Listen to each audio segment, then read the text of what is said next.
कहते हैं अगर आप किसी चीज को शिद्दत से चाहें तो सारी कायनात आपको उससे मिलाने में जुट जाती है। ऐसे ही शिद्दत से सिविल सेवा परीक्षा पास करने में जुटे थे जज साहब के साहबजादे। हर साल सिविल सेवा की परीक्षा देते लेकिन मंजिल के करीब पहुंचकर नाकाम हो जाते। कई बार निराश हुए लेकिन माता पिता और कुछ करीबी दोस्तों ने हर बार हौसला अफजाई की और मंजिल को पाने के लिए मोटिवेट करते रहे। माता पिता और दोस्तों की हौसला अफजाई काम आई और आखिरकार 5वें प्रयास में सिविल परीक्षा पास कर IPS अफसर बनने में कामयाबी मिल गई। जी हाँ, हम बात कर रहे हैं बिहार के नालंदा से ताल्लुक रखने वाले 2018 बैच के IPS अफसर अभिषेक आनंद की, जिन्होंने बचपन में कभी नहीं सोचा था कि IPS अफसर बनना है। बस छोटी सी ख्वाहिश थी सरकारी नौकरी हासिल करने की। भुवनेश्वर कालिंगा यूनिवर्सिटी से कम्युनिकेशन और इलेक्ट्रॉनिक में इंजीनियरिंग करने वाले अभिषेक आनंद का सरकारी नौकरी पाने का सपना तो जल्दी ही पूरा हो गया, लेकिन IPS बनने के लिए लंबा इंतजार करना पड़ा। तो मुलाकात कीजिए टी टाइम में अभिषेक आनंद से और जानिए उनका अब तक का सफर कैसा रहा। नमस्कार, आप देख रहे हैं टी टाइम और मैं हूं आपके साथ जुबैर कुरैशी। टी टाइम में आज हम आपकी मुलाकात कराने जा रहे हैं भारतीय पुलिस सेवा 2018 बैच के IPS अधिकारी अभिषेक आनंद जी से। बहुत बहुत स्वागत है सर हमारे कार्यक्रम टी टाइम में आपका। धन्यवाद। अभिषेक आनंद जी के बारे में बता दें, आप बिहार नालंदा से ताल्लुक़ रखते हैं और भुवनेश्वर की कालिंगा यूनिवर्सिटी से आपने इंजीनियरिंग की है कम्युनिकेशन और इलेक्ट्रॉनिक्स में। तो किस तरह का सफ़र रहा सर आपका इंजीनियरिंग से IPS के लिए? मेरे पिताजी पहले से सरकारी जॉब में रहे हैं। तो मेरे पिताजी प्रिंसिपल जज से रिटायर हुए हैं और अभी फास्ट ट्रैक जज हैं वर्तमान में। तो उनको देख के मुझे बचपन से उत्प्रेरणा होती थी, सरकारी नौकरी की तरफ उत्प्रेरणा होती थी। और फिर बाद में जब इंजीनियरिंग के फाइनल ईयर में मैंने फाइनली ये डिसाइड किया कि अब मैं सिविल सर्विसेज की प्रिपरेशन करूँगा। और वहीं से फिर प्रिपरेशन कर जैसे ही प्रिपरेशन की तैयारी शुरू हुई और उसके बाद फिर इसमें इतनी रुचि हो गई कि फाइनली मन में आया कि बस अब केवल सिविल सर्विसेज की ही पूरी लगन से प्रिपरेशन करूँ। और फाइनली भगवान और माता पिता के आशीर्वाद से मैं यहाँ पर हूँ आज। अभिषेक जी, आप IPS बनने से पहले आपने असिस्टेंट PF कमिश्नर रहे अहमदाबाद में, फिर अचानक से IPS, किस तरह का दोनों में एक्सपीरियंस रहा? सिविल सर्विसेज की प्रिपरेशन के दौरान मैंने UPSC के अन्य एग्ज़ाम में साथ में दे रहा था। तो UPSC की एक एग्ज़ाम आई थी असिस्टेंट PF कमिश्नर की, उसमें मेरे 14th रैंक आई थी ऑल इंडिया रैंक में। तो मेरे को उस समय ये असिस्टेंट PF कमिश्नर के रूप में अहमदाबाद में पदस्थ किया गया था। तो वहाँ पे मैंने वहाँ पे नौकरी के साथ अपनी सिविल सर्विसेज की प्रिपरेशन नहीं छोड़ी थी। और क्योंकि मेरा मेन एम हमेशा से सिविल सर्विसेज ही रहा था। तो वहाँ पे जॉब में रहते हुए 2 साल थोड़ा सा डिफ़िकल्टी हुई थी जॉब में रहते हुए पढ़ाई करना, लेकिन मैंने किसी तरह से उस पढ़ाई को जारी रखी और फाइनली जो है 2018 में मुझे ये सफलता मिली। अच्छा, ये पहला, क्योंकि सिविल एग्ज़ाम्स में लाखों लोग एग्ज़ाम्स देते हैं, UPSC के एग्ज़ाम्स देते हैं, अलग अलग तरीके की तैयारी होती है, कई बार एक अटेम्प्ट होता है फिर 2 अटेम्प्ट। आपका किस तरह का पहला प्रयास रहा, दूसरा प्रयास रहा? इस मामले में मुझे काफ़ी संघर्ष करना पड़ा है। ये मेरा जिसमें मेरा सिलेक्शन हुआ वो मेरा 5th अटेम्प्ट था। और मैंने उससे पहले 3 बार इंटरव्यू दी थी। हर बार इंटरव्यू देता था और जब ये फाइनल लिस्ट में नाम नहीं आता था, जब आप लाखों लोगों में 3000 लोगों में जब इंटरव्यू होती है तो करीब 3000 लोग सिलेक्ट होते हैं लाखों में। तो जब केवल 3000 में आपका नाम आता है और फाइनल लिस्ट में नाम नहीं आता तो बहुत निराशा होती है। और 1 बार 2 बार 3 बार, तो तीसरी बार तो मुझे काफ़ी हताशा हो गई थी। लेकिन घर वालों के सपोर्ट से और अपने दोस्तों के सपोर्ट से, कुछ मेरे काफ़ी क्लोज फ्रेंड्स रहे प्रिपरेशन में, आज वो भी अच्छे पद पे पदस्थ हैं, तो उनका साथ रहा, जिसके कारण मैंने जब जो ये चौथा इंटरव्यू हुआ तो उस समय मैंने अपने पिछली सारी गलतियों को भुला करके उन पर इम्प्रूव किया और फाइनली मुझे ये सिलेक्शन मिली है। अच्छा, कहा जाता है कि 5वां जो अटेम्प्ट था आपका, 5वां प्रयास था, वो आखिरी प्रयास था कि 1 बार 2 बार, सिर्फ 5 बार प्रयास कर सकते हैं, कि इसके बाद भी प्रयास हो सकता है क्या? 6 अटेम्प्ट तक प्रयास कर सकते थे हम। तो ये आपका मतलब 5 के बाद अगर खुदा ना खास्ता या बाई लक अगर नहीं हो पाता तो फिर आप 6 के भी प्रयास करते? देखिए, जब प्रिपरेशन किया था शुरुआत में तो हम सब प्रिपरेशन करते हैं तो अच्छा सोच के हम यही सोचते हैं कि फर्स्ट या सेकंड अटेम्प्ट में हमारा निकल जाएगा।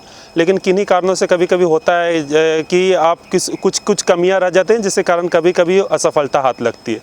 लेकिन मैंने अपने मन में ये ठान लिया था कि कुछ भी हो जाए, अब प्रिपरेशन मैं अपने पूरे मन से करूँगा। ये मैंने अपने सोच लिया था कि मैं अपना पूरी जी जान से प्रिपरेशन करूँगा, उसके बाद अगर नहीं होता है तो मैं उसको एक्सेप्ट करता, क्योंकि अंत में हो सकता है कि बहुत बार हम जो चीज़ एकदम दिलो जान से चाहते हैं वो ना मिले, लेकिन उसको पाने के लिए प्रयास अपना कार्य जारी रखना चाहिए था। तो मैंने ये सोचा कि मैं पूरी प्रयास करूँगा अपना, उसके बाद होना ना होना भगवान और अपने बाकी चीज़ों पर डिपेंड करता है, लेकिन मैंने प्रयास पूरी जारी रखी और भगवान की कृपा से माता पिता के कारण मुझे ये सफलता मिली। कह सकते हैं कि खोने के लिए आपके पास कुछ नहीं था, पाने के लिए बहुत कुछ था, क्योंकि ऑलरेडी आप असिस्टेंट कमिश्नर की जॉब कर ही रहे थे, पीएफ में इंजीनियर रहे हैं आप, इलेक्ट्रॉनिक और मास कम्युनिकेशन में, तो खोने के लिए कुछ नहीं था, सिर्फ पाने के लिए था। जी ये अभी बोलने में बहुत आसान लगता है, लेकिन उन टाइम जब मेरे मतलब कि तीसरा इंटरव्यू जब नहीं हुआ था, और वैसे एक बूंद की तरह मेरे लिए आया था असिस्टेंट पीएफ कमिश्नर का जॉब, क्योंकि जब तीसरा अटैम्प्ट था मेरा 2016 में, उस समय नहीं हुआ था, तो उसी समय मेरे असिस्टेंट पीएफ कमिश्नर में नौकरी लगी थी। तो एक अपने से कॉन्फिडेंस आया कि नहीं मैं सही ट्रैक पर हूँ बस अपने को, और उसके बाद फिर मैंने अपने आप को काफ़ी बूस्टअप किया, चार्जअप किया, दोस्तों का सपोर्ट मिला, और उसके बाद 17 में फिर से नहीं हुआ मेरा, 16 में पीएफ कमिश्नर में हुआ, 17 में फिर से नहीं हुआ, और 18वां में फिर से मैंने जब 5th अटैम्प्ट दिया तो फाइनली हुआ मेरा। तो बिल्कुल कहते हैं ना कि जब आप किसी चीज़ को पाने की कोशिश करते हैं और आपका इरादा अटल हो तो मंजिल एक ना एक दिन मिल ही जाती है, तो ऐसे ही आपके साथ भी हुआ है। जी हाँ, ये लाइन जो है प्रिपरेशन के टाइम में मैं और मेरे दोस्त काफ़ी ज़्यादा दोहराया करते थे, क्योंकि हम वैसे है कि ये प्रयास करते रहेंगे, भगवान कब तक हमें साथ नहीं देगा, एक न एक दिन उसको भी हमारी बात माननी होगी। शायद यही कहीं ना कहीं ये चीज़ हमारे लिए काम आई, हमारी दृढ़ निश्चय हम सब लोगों की, हमारे दोस्तों की ये काम आई, सब लोग अच्छे अच्छे जगह पे आज हम सब लोग पदस्थ हैं। अच्छा, एक अभिषेक जी, एक बात आती है सामने कि कई बार कि हम जब ग्रुप में स्टडी करते हैं, पढ़ाई करते हैं, और हम सब लोग साथ एग्ज़ाम्स देते हैं, तो हमारे साथ के कुछ लोग निकल जाते हैं पहले प्रयास में ही, पहली कोशिश में ही, कुछ लोग छूट जाते हैं, तो जो आगे निकल जाते हैं, तो जब आपके साथ वाले फर्स्ट अटैम्प्ट में निकले होंगे और आप छूट गए होंगे, तो उस समय किस तरह की निराशा या उस तरह का जो अवसाद होगा, उस तरह में किस तरह से निकल पाए? देखिए, इसमें निराशा अपने फ्रंट पे होती है कि मेरे में कुछ कमी रहे जिसके कारण नहीं हुआ, लेकिन दूसरी तरफ आप ये भी तो सोचिए कि वो जो आपके साथ पढ़ रहा था, आपका ही ग्रुप का मेंबर था, तो उसकी सिलेक्शन हुई है, तो इसका मतलब कि हम सही ट्रैक पर हैं, बस आगे पीछे का देर है। तो जब उससे मेरे कुछ फ्रेंड्स थे, आप सही बोल रहे हैं कि मेरे कुछ फ्रेंड्स थे जिनका सेकंड या थर्ड अटैम्प्ट में हो गया था, आज वो कुछ IPS हैं, कुछ IAS हैं, तो उनसे मेरा संपर्क हमेशा बना रहता था और उनसे गाइडेंस लेता था, और अपनी कमियों को, चूँकि वो मेरे साथ पढ़ रखे थे तो उनको मेरी कमियाँ पता थी, तो उनसे हम हमेशा डिस्कस करते थे कि इस क्वेश्चन में किस तरह से लिखते हैं, इसमें कैसे अटेम्प्ट करें, तो वो हमेशा मतलब पॉजिटिव के रूप में लिया। मैंने कभी कंपटीशन और निगेटिव भावना के साथ उस चीज़ को नहीं लिया कभी मैंने। अच्छा, एक बात चीज़ और है कि जब हम कोशिश करते हैं और एक बार जिस तरह से कहा जाता है कि मंजिल मिली है, तो 5 प्रयास के बाद आपको मंजिल मिली है, क्या शुरू से ही IPS बनने का सपना था या फिर IAS के लिए भी आपने सोचा था? मेरा सिविल सर्विसेज में प्रथम चॉइस तो IAS था, सेकंड चॉइस मेरा IPS था, तो मुझे IPS में सिलेक्शन हुआ और मैं इसके लिए बहुत गर्वान्वित महसूस करता हूँ ये वर्दी और यूनिफॉर्म का धारण करके। अब आप चूँकि पुलिस परिवार में शामिल हो चुके हैं IPS बनने के बाद, पुलिस परिवार में आने से पहले या IPS बनने से पहले पुलिस को लेकर आपकी क्या ओपिनियन थी? पुलिस को आप किस नज़रिए से देखते थे? ये एक आम आदमी की तरह देखें तो आम आदमी में पुलिस की छवि, जबकि पुलिस काफ़ी अच्छा काम करती है, वो मुझे अंदर आके फील भी हुआ है, लेकिन आम आदमी में पता नहीं ये छवि जो है कुछ तरह से कुछ कारणों, किन्हीं छोटे छोटे कारणों से कभी कभी निगेटिव बनी रहती है। लेकिन ओवरऑल चूँकि मेरे पापा न्यायिक सेवा में थे तो पुलिस से थोड़ा बहुत इंटरेक्शन मेरा पहले भी था, तो मतलब कि वहाँ की गांव के पुलिस में और थोड़ा सा दिखता भी था कि लोग काम करते हैं। हमारे पुलिस वाले गांव के थानों में तो स्टाफ भी बहुत कम होते हैं, 10, 12, 15 होते, तो पुलिस तो काम हमेशा करती थी, लेकिन वो काम दिखता नहीं था। और कभी किन्हीं छोटे कारणों से कुछ, जब हम बोलते हैं कि कुछ कारणों से उसके निगेटिव एक धूमिल निगेटिव छवि बन जाती है, लेकिन ओवरऑल पुलिस के बारे में मेरा पर्सपेक्टिव हमेशा पॉजिटिव ही रहा है।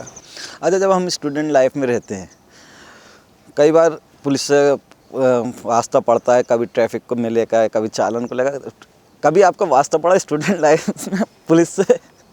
हाँ जी हाँ, मैं अपने भाई के साथ एक बार जा रहा था पटना में, तो बाइक पे थे हम लोग, और मेरे भाई ने हेलमेट लगा रखा था, वो गाड़ी चला रहा था, हेलमेट लगा रखा था, पर पता नहीं वो बाइक अच्छी थी बहुत अच्छी बाइक थी, स्पीड 30-40 ही थी, लेकिन पुलिस वाले ने बाइक देख के कि पता नहीं क्या सोच करके उसको ओवर स्पीडिंग का चालान काट दिया था।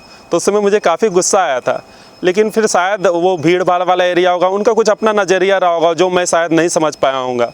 तो जो भी बात है, लेकिन ये एक इंटरेक्शन था मेरा ट्रैफिक पुलिस के साथ। अच्छा, अब चूँकि एक पुलिस परिवार का आप हिस्सा हो चुके हैं, भारतीय पुलिस सेवा के एक अधिकारी हैं, अभी शुरुआत है, आपको मंजिल और आगे जाना है, बहुत आगे जाना है आपको। तो अभी जो आपका ओपिनियन है पुलिस को लेकर जो पहले थी, क्या बदलाव आया है? अब अगर मौका मिले पुलिस को में कुछ चेंजेस करने का, जो आप पहले सोचते थे कि पुलिस को ऐसा होना चाहिए स्टूडेंट लाइफ में, या आप जब पुलिस से आपका परिवार से वास्ता नहीं पड़ा, अब क्या सोचते हैं? देखिए, बदलाव जो है दोनों तरह में, एक तो पुलिस के बाहर के बदलाव, पुलिस का जनता के साथ इंटरेक्शन जो होता है उसमें बदलाव थोड़ा सा होना चाहिए। पुलिस का व्यवहार, और हो भी रहा है, मध्य प्रदेश में पुलिस काफ़ी सेंसिटाइज्ड हो रही है, और ओवरऑल अभी सेंसिटाइज्ड पुलिसिंग पे काफ़ी फोकस है। तो थोड़ा सा पुलिस का व्यवहार जनता के प्रति थोड़ा सा अच्छा होना चाहिए, क्योंकि जनता आज के टाइम पर जागरूक हो गई है। वो आपसे चाहती है कि आप जो है उनसे अच्छा पेश आएँ। जनता आपके साथ अपनी पहला इंटरेक्शन हमेशा पुलिस होता है, जनता आपके साथ काफ़ी उम्मीदें लेके आती है, तो उनके साथ हमारा व्यवहार अच्छा होना चाहिए। दूसरी तरफ पुलिस के अंदर भी बदलाव का बात है कि जैसे कि हमारे पुलिस जवान काफ़ी लंबे टाइम तक 12 से 14 घंटा ड्यूटी करते हैं, तो उनके प्रति भी हमको सहानुभूति रखनी है, उनके ही परेशानियों को समझना है। हमारा पुलिस वर्दी में जो हमारा पुलिस वाला है वो भी एक इंसान है, उसकी भी परिवार है, उसके बच्चे हैं, तो हमको इस पर्सपेक्टिव से भी सोचना है कि उसके भी जितने वेलफेयर की काम हो सके, डिसिप्लिन प्लस वेलफेयर दोनों जरूरी है।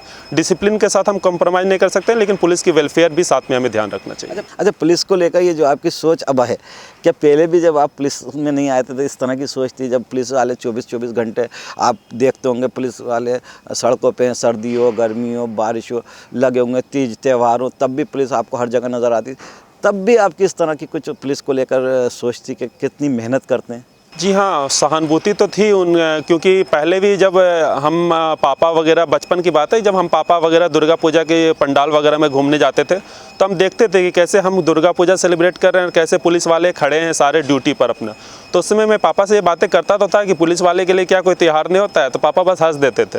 तो ये बात तो बचपन मतलब बहुत पहले से थी कि हर परिवार में जब होली हो, दिवाली हो, छठ हो, तो पुलिस वाले हमेशा ड्यूटी पर रहते थे। तो ये बात तो लगती थी कि पुलिस वाले हमेशा ड्यूटी पे, इस तरह के पर्व त्योहारों में छुट्टी तो भूल ही जाओ, ये बात हमेशा बोला जाता है पुलिस के बारे में। तो ये थोड़ा सा तो भावना थी, लेकिन अब ये अंदर से देखने के बाद और खुद को जब ये पर्व त्योहारों में छुट्टी नहीं मिलता है, लेकिन एक सहानुभूति, वो संतुष्टि होती है कि हमारे कारण लोग अपना पर्व त्योहार अच्छा से मना पाते हैं। बस यही संतुष्टि हमारे हमेशा मिलते रहे। क्योंकि आपके फादर जज रह चुके हैं, और ऐसी नौकरी होती है कि ट्रांसफ़र लगातार होते रहते हैं, कभी इधर कभी उधर। तो उस जब कोई भी रहता सरकारी जॉब में, या फादर आपके थे, तो ज़्यादातर ट्रांसफ़र रहते, तो इस तरह जब उनके ट्रांसफ़र होते तो आपकी एजुकेशन जो होती है वो भी प्रभावित होती है, वो कहीं ना कहीं प्रभावित होती है। तो आपकी किस तरह से एजुकेशन रही, कहाँ एजुकेशन रही, किस तरह से आपने इसको मैनेज किया? जी हाँ, ये बात तो थोड़ा सा सही है कि एजुकेशन, चूँकि पापा जो ट्रांसफरेबल जॉब थी, हर 3 साल पे ट्रांसफ़र होती थी, तो मेरी एजुकेशन डिफरेंट स्कूल्स में रही है। तो अलग अलग जगह में, और उस समय तो बिहार और झारखंड एक हुआ करता था, तो मैं पहले झारखंड में भी कुछ साल रहा हूँ मैं, और झारखंड बेसिक स्कूलिंग मेरी झारखंड में हुई। उसके बाद फिर पापा के ट्रांसफ़र बिहार में मोतिहारी जगह पे हो गई, तो मैंने 10th वहीं से किया है। लेकिन उसके बाद फिर से ट्रांसफ़र हो गई, तो फिर फाइनली मेरे मम्मी पापा ने डिसीजन लिया कि कहीं एक जगह भेज दें। तो मुझे इसीलिए 10th के बाद से ही मैं घर से निकल चुका हूँ। काफ़ी लंबे टाइम से मेरे घर से बाहर रहा अनुभव हो गया। उस समय जब आप छोटे रहते हो तो काफ़ी दुख होता है जब घर से बाहर जाते हो तो, लेकिन ये एक्सेप्ट करना पड़ा मुझे। 10th के बाद मैंने DPS बोकारो से ही रह के 11 और 12th की पढ़ाई की। उसके बाद फिर मैं 1 साल मैंने कोटा में प्रिपरेशन किया, और फाइनली फिर इंजीनियरिंग की मैंने कलिंगा यूनिवर्सिटी से। तो इस तरह से उसके बाद फिर मैंने दिल्ली में पूरा प्रिपरेशन किया अपना। जब आप छोटे रहते, एक परिवार में माहौल देखते हैं कि आपके फादर जज रहे, एक सरकारी आपको अलग ही तरह का अनुभव रहा है, लेकिन हर बचपन में सबका एक अलग अलग ड्रीम्स होता है कि कभी आपका मन में आता है कि पापा की जॉब अच्छी है, जज हैं, उनको पैसे, सरकारी सुविधाएं, गाड़ी है, बंगला है, सब कुछ अवेलेबल है। आपके मन में क्या सपना था कि आगे जाकर जब जैसे जैसे छोटे अभिषेक बड़े होते जा रहे थे, तो उनके ड्रीम्स किस तरह से डेवलप हो रहे थे? देखिए, वो उस समय का टाइम ऐसा था कि इंजीनियरिंग काफ़ी बूम पे था। 2008-9 के पहले जो रिसेशन है, उसके पहले इंजीनियरिंग काफ़ी बूम पे था। तो जब मैंने स्कूलिंग की थी, अपना 10th और 12th दे रहा था, तो उस समय, और चूँकि बोकारो एक ऐसा जगह है जहाँ पर इंजीनियरिंग काफ़ी फोकस्ड जगह है, मतलब काफ़ी जगह, चूँकि वहाँ के सेल के स्टील प्लांट है, तो वहाँ पे इंजीनियर काफ़ी ज़्यादा निकलते हैं वहाँ से। तो मेरे भी पूरा फोकस था कि मैं IIT से करूँगा इंजीनियरिंग, और उसके बाद फिर कहीं फाइनली जो है एक अच्छा सा जॉब मिल जाएगा और प्राइवेट जॉब में ही अपना, प्राइवेट नौकरी में ही अपना आगे करियर रखूँगा।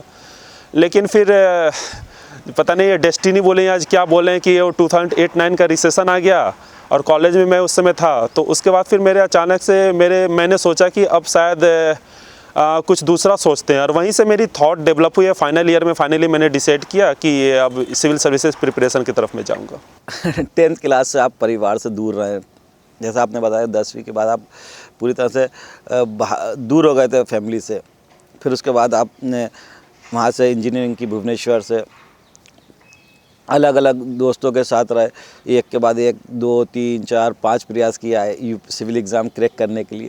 तो जब आप पहले प्रयास में आप नाकाम हुए, दूसरे प्रयास में नाकाम हुए, तीसरे प्रयास में नाकाम हुए, तो जो उस नाकामी का जो दौर चल रहा था, जाना था सिविल सेवक, आपने ठान लिया था कि किसी भी तरह चाहे कुछ भी हो सिविल सेवक एग्ज़ाम्स को क्रैक करना है, लेकिन नाकामी बराबर मिलती जा रही थी, परिवार आपके साथ नहीं। तो ऐसे में इस जो डिसअपॉइंटेड सिचुएशंस होती, उसमें आपको कौन लोग थे जो आपके सहारा बने, जिन्होंने आपको मोटिवेट किया? ऐसे कौन दोस्त रहे हैं आपके? ये एक बहुत अच्छा क्वेश्चन है, और ये बिल्कुल सही बात है कि जब आप लगातार फेलियर होते हैं तो कभी कभी आपको लगता है कि बहुत कुछ लोग हैं जो सही में आपके करीबी हैं, जो आपके विश्वासी हैं, वो आपका साथ देते हैं, क्योंकि वो काफ़ी डिफ़िकल्ट समय रहता है। तो इसमें मेरे सबसे ज़्यादा मेरी सपोर्ट तो मेरी माँ ने किया, और मैं बहुत खुशनसीब हूँ कि मेरी माँ हर पल मेरे साथ रही है। उसको बस यही रहता था कि मेरा बच्चा सही है कि नहीं, एग्ज़ाम के रिजल्ट से ज़्यादा उसको ये रहता था बच्चा सही है, अच्छे से खा पी रहा है और पढ़ाई कर रहा है, बस। तो सबसे पहले मेरी माँ हुई, मेरे पिताजी हुए, उनका भी सपोर्ट हमेशा, मोटिवेशन हमेशा रहा। जब लगातार फेलियर हो रहा था तो भी पापा मोटिवेट करते थे, ठीक है अगला अटैम्प्ट में इस तरह करना, इस तरह करना। उसके बाद मेरे फ्रेंड्स हैं, इसमें एक नाम कुछ लोग बहुत क्लोज़ हैं। मेरी फ्रेंड है श्रेया, वो अभी बिहार BPSC से क्वालिफाई हुई, SDM है अभी बिहार में। एक फ्रेंड है रवि, वो अभी जो है कोचिंग पढ़ा रहा है। एक अनिल है मेरा फ्रेंड, एक सौरभ है मेरा फ्रेंड, और मेरे 2 कॉलेज के फ्रेंड्स जो मेरे से दूर थे, लेकिन जब भी मैं रात के 2-3 बजे भी काफ़ी आप जब एग्ज़ाम कर होते हैं और आपका सिलेक्शन होता था 2-3 बजे तक, कभी ऐसा होता था कि अब रात में अचानक से नींद टूटता था और आपको लगता था कि क्या हो रहा है आपके साथ। तो उस समय मैं काफ़ी बार रात में अपने दोस्तों को फ़ोन किया करता था। तो मेरे 2 फ्रेंड हैं, उनका एक इसरो में साइंटिस्ट है अभी, उसका अभिषेक नाम है, और एक अमित है मुंबई में, वो प्राइवेट टाटा में काम कर रहा है। तो ये दोनों फ्रेंड का भी मुझे काफ़ी सहयोग रहा। तो अब जब IPS में आपका सिलेक्शन हुआ और आपने अपना जो इरादा था कि एनी कंडीशन मुझे सिविल एग्ज़ाम्स को क्रैक करना, और जब आप 5वें अटेम्प्ट में आप इसमें कामयाब भी हो गए और आप अपने कोशिश में कामयाब हो गए, जब रिज़ल्ट आया 5th अटेम्प्ट के बाद, तो उस समय का एक्सपीरियंस किस तरह का था? क्या एक्सपीरियंस रहा आपका उस टाइम? वो जब आप मतलब कि प्रिपरेशन करते हो और शुरुआती अटेम्प्ट में आपका होता है, तो आप बहुत ज़्यादा मतलब कि ऐसा लगता है कि आपने जग जीत लिया, लेकिन धीरे धीरे टाइम के साथ लगता है कि एक मैच्योरिटी थोड़ी सी आ जाती है आपके प्रिपरेशन में भी। तो जब मेरा फाइनली 5th अटेम्प्ट में सिलेक्शन हुआ, अच्छा मैंने एक नाम भूल गया, मेरा बहुत क्लोज मेरा भाई है, उसका नाम प्रशांत है, वो भी बहुत ज़्यादा मतलब मेरे साथ अभी भी इन्वॉल्वड है और बहुत ज़्यादा उसका सपोर्ट रहा मेरे साथ।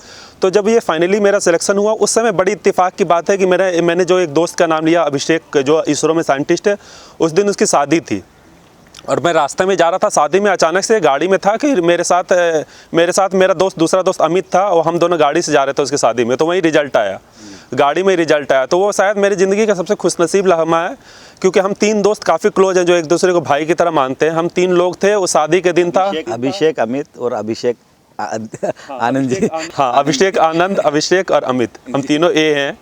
तो हम तीनों शादी में थे। वो शायद सबसे memorable day, one of the most memorable days है मेरे लिए। तो जब वो रिजल्ट आया था, तो उस समय अंत में मतलब कि उस समय तो बहुत ज़्यादा खुशी हुई थी। पहले तो ये समझ में आ रहा था कि सही में मतलब जो चीज़ का मैं प्रयास कर रहा था पिछले 5 सालों से, वो मिल गया। उसके बाद जब ये सिंक इन हुआ, तो फिर सबको बताया, मेरे मम्मी पापा, गांव में, अब जब गांव, मेरी मम्मी उस समय गांव में थी, तो गांव का थोड़ा सा माहौल अलग होता है। शहरों में लोग एक दूसरे से इंटरेक्शन थोड़ा सा उस स्तर का नहीं होता है, गांव में इंटरेक्शन बहुत ज़्यादा होता है। तो गांव में तो परिवार वालों का तांता लग गया था, बधाई देने वाले का लग रहा था जैसे फेस्टिवल हो गया है। शायद जो सारे दिवाली, छठ, दशहरा जो छूटे थे मेरे, शायद उसी दिन पूरा हो गया था। जाहिर सी बात है कि ऐसे 5 कोशिशों के बाद आपको एक ऐसी सफलता मिलती है कि एक जंग जीत ली थी, जो आप जिस मकसद, जिस मंजिल को पाने की कोशिश में पिछले 5 सालों से लगातार जुटे हुए थे, वो एकदम से मंजिल आपके सामने आके खड़ी हो गई थी। हाँ, ये तो है कि काफ़ी खुशी हुई थी जब सिलेक्शन हुआ था। तो उसके बाद फिर जब सिंक इन हुआ, तब फिर लगा कि अब ये अच्छा है, अब मैंने जो प्रयास कर रहा था वो मेरे सफलता मिली।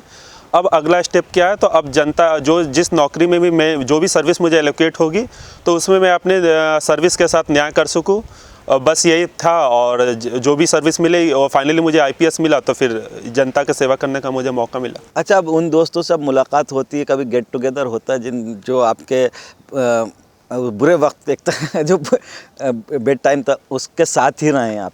हाँ, उनसे बिल्कुल मुलाकात होती है। और जब मेरा सिलेक्शन हुआ था तो उन्होंने एक बड़ी पार्टी भी ली थी मेरे से, और 5-6 लोग सब ज़बरदस्ती मुझे गोवा लेके गए थे। पूरा स्पॉन्सर मुझसे ही करवाया था गोवा का ट्रिप उन्होंने।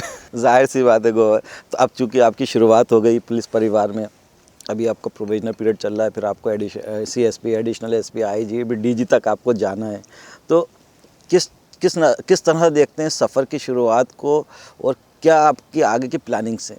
प्लानिंग्स तो अभी तो जिस स्तर पे रहूँगा उसी स्तर की प्लानिंग है। जैसे कि अभी थाना प्रभारी के पद पे पदस्थ हूँ मैं, तो थाना में जैसे पूरा थाना मैनेजमेंट कैसे होता है, और साथ में मुझे काम, चूँकि मेरा प्रशिक्षण का समय चल रहा है, तो साथ में काम भी सीख रहा हूँ। पेपर वर्क क्या होता है, डिफरेंट प्रोसीजर्स क्या होते हैं, वो साथ में सीख रहा हूँ। और प्रयास यही रहेगा कि हर लेवल पे, जिस भी पोस्ट पे DSP, इसके बाद मैं SDOP या CSP बनूंगा, उसके बाद एडिशनल SP, तो हर भी लेवल पे जो भी काम मेरा है, उस काम को मैं अच्छे से सीख पाऊँ और अपना मैक्सिमम दे पाऊँ उस काम में। बस यही मेरा प्रयास रहेगा हमेशा। अभी तो शुरुआत हुई है, चुनौतियाँ अभी छोटी छोटी चुनौतियाँ, जैसे जैसे आप आगे बढ़ेंगे, डेजिग्नेशन बढ़ेगी, तो चुनौतियाँ भी बड़ी होंगी। तो किस तरह से आप चुनौतियों को फेस करेंगे, किस तरह से प्लानिंग से, अब क्योंकि अभी एज ए थाना प्रभारी प्रोविजनल काम सीख रहे हैं, लेकिन जैसे जैसे आप आगे बढ़ेंगे तो चुनौतियाँ भी बड़ी बड़ी होती जाएंगी। तो जिस तरह से अभी तक मेरा यही है कि जो अभी वर्तमान में हमको जो असाइनमेंट दिया जाता है, हम उस असाइनमेंट को पूरा करें। और चूँकि अब अगर मैं अभी के असाइनमेंट्स को पूरा दिल से करूँगा, तो धीरे धीरे जो है अपने आप अनुभव आता जाएगा, और उन चुनौतियों का भी सामना करने का धीरे धीरे मुझे एक्सपीरियंस होता जाएगा, और मुझे पूरा विश्वास है कि मैं उन चुनौतियों पर खड़ा उतरूँगा। पापा आपके जज रहे हैं, अभी भी वर्तमान में फास्ट ट्रैक में जज हैं, तो ये तो अपने पापा के और परिवार के बारे में और थोड़ा बताइएगा। मेरी माँ जो है होम मेकर है। मेरी दीदी जो है वो भी होम मेकर है। वो मेरे जीजा जी जो है SBI में मैनेजर के पद पे पदस्थ है, वो हिसार हरियाणा में है। और बस ये एक भाई एक बहन हूँ, और मेरे मम्मी पापा 4 लोग हैं। अच्छा, अभी जो चल रहा है एटमॉस्फेयर क्राइम को लेकर, तो अभी पहले का जो क्राइम था, जब हम लोग स्कूल में थे, कॉलेज में, तो उस टाइम अपराधों की श्रेणी अलग थी, अपराधों का सीन्स अलग होते थे। अब अपराधों की श्रेणी बदली है, अपराधियों की सोच बदली है, तो आप किस नज़रिए से देखते हैं कि अभी जो, चूँकि अब IPS हैं आप, ये सवाल भी वाजिब है आपसे पूछना कि किस तरह का अब जो क्राइम है, किस तरह का चेंजेस आए पहले के क्राइम में और अब के क्राइम में? जितना अभी तक का छोटा अनुभव रहा है मेरा, उसके हिसाब से मैं बोल सकता हूँ कि अब फिनेंशियल क्राइम्स काफ़ी इंपॉर्टेंट रोल प्ले करने वाले हैं। फिनेंशियल क्राइम्स में क्योंकि अपन अब वेब सीरीज़ भी आ गई है, और अपन देखते हैं कि साइबर क्राइम, साइबर फ्रॉड्स काफ़ी बढ़ रहे हैं। तो पहला तो ये है। दूसरा जो है, क्राइम्स काफ़ी इंटरलिंकेजेस हो गए हैं अब। एक तरह से पूरा, चूँकि फाइनेंशियल सिस्टम एक हो गया, लोगों को चिट फंड वाले जैसे फ्रॉड्स देखते हैं, तो उसमें लोगों को बेवकूफ़ बनाया जाता है। एक और अलग लेवल का क्राइम आता है, जैसे भू माफिया का क्राइम होता है, जिसमें लोगों को, गरीब जनता को, जिनके पास ज़मीन नहीं होता है, तो उनको जो है इस तरह से ज़मीन के पट्टे वगैरह देकर, फर्जी पट्टे दे करके उनको जो है बेवकूफ़ बनाया जाता है। तो ये सब नए आयाम है क्राइम में, जिसमें पुलिस को एक नए प्रिपेयर्डनेस की ज़रूरत है और नई ट्रेनिंग की ज़रूरत है। तो उसमें धीरे धीरे जो है पुलिस इसमें सक्षम भी हो रही है। हमारे साइबर पुलिस भोपाल की काफ़ी अच्छा काम कर रही है, और पूरे मध्य प्रदेश में एक अच्छा साइबर क्राइम ने कुछ दिन पहले काफ़ी अच्छा क्राइम किया, साइबर पुलिस ने काफ़ी अच्छा काम किया। तो ओवरऑल में हम देख सकते हैं कि शिफ्ट हो रहा है, थोड़ा सा फिनेंशियल सेक्टर की तरफ, क्राइम्स की तरफ और लोगों को लुभावने वाले स्कीम्स देने की तरफ। अच्छा, भारतीय पुलिस सेवा आईपीएस के अभी मोस्ट एलिजिबल बैचलर हैं आप, तो शादी को लेकर क्या प्लानिंग है? लव मैरिज करने को पसंद करेंगे या अरेंज मैरिज या कब तक ये बैचलर जो है रहेंगे? शादी को लेकर के बेसिक डिसीजन तो घर वालों का रहेगा और उसमें मेरी भी सहमति ली जाएगी। तो अभी घर वाले जो है जैसा कि वो उनकी चॉइस होगी उसी हिसाब से मैं और उनका मैं मतलब कि हमारी जो है जो भी मेरी जीवन साथी बनेंगी तो उनसे कुछ अपेक्षाएं हैं, तो वो चीज़ों को क्लियर कर दिया गया है घर वालों के स्तर पे। और मैंने उनको बता दिया गया है कि किस तरह की हमारी कुछ अपेक्षाएं हैं। जॉब की, चूँकि मेरी जॉब की काफ़ी चुनौतियां रहेगी, वर्क आवर काफ़ी हेक्टिक है, हमारे काफ़ी ट्रांसफरेबल जॉब होते हैं, कभी कभी तो एक साल 10 महीने के अंदर ट्रांसफ़र होता है, कभी जगह छोटी जगहों पे पोस्टिंग होगी। तो ये सब चीज़ों का ध्यान में रख करके डिसीजन लिया जाएगा। जो भी आपके लाइफ पार्टनर बनेगा उससे आपकी क्या एक्सपेक्टेशन है कि वो किस तरह से होना चाहिए? क्या एक सबकी होती है कि मेरे लाइफ पार्टनर ऐसा होना चाहिए, आपका क्या सोच है?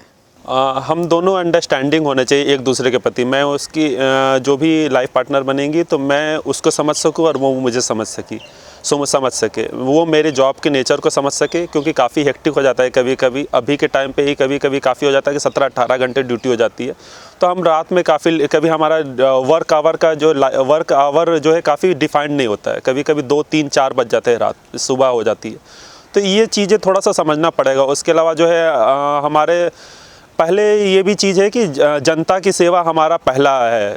कितने कभी होता है कि घर थोड़ा सा शुरुआत में फैमिली लाइफ थोड़ा सा हमको कभी सेक्रीफाइस करना पड़ता है लोगों की रिक्वायरमेंट के हिसाब से। क्योंकि लोग हमसे काफ़ी उम्मीद करते हैं और लोग अगर उस उम्मीदों के तहत हमको काफ़ी मेहनत करना पड़ता है। तो मैं चाहूँगा कि जो अंडरस्टैंडिंग हो वो मेरे जॉब के नेचर को वो समझे कि काफ़ी बार मेरी ट्रांसफ़र काफ़ी छोटे स्तर पे, काफ़ी छोटे स्टंट पे, जल्दी हो सकते, काफ़ी जल्दी हो सकती है।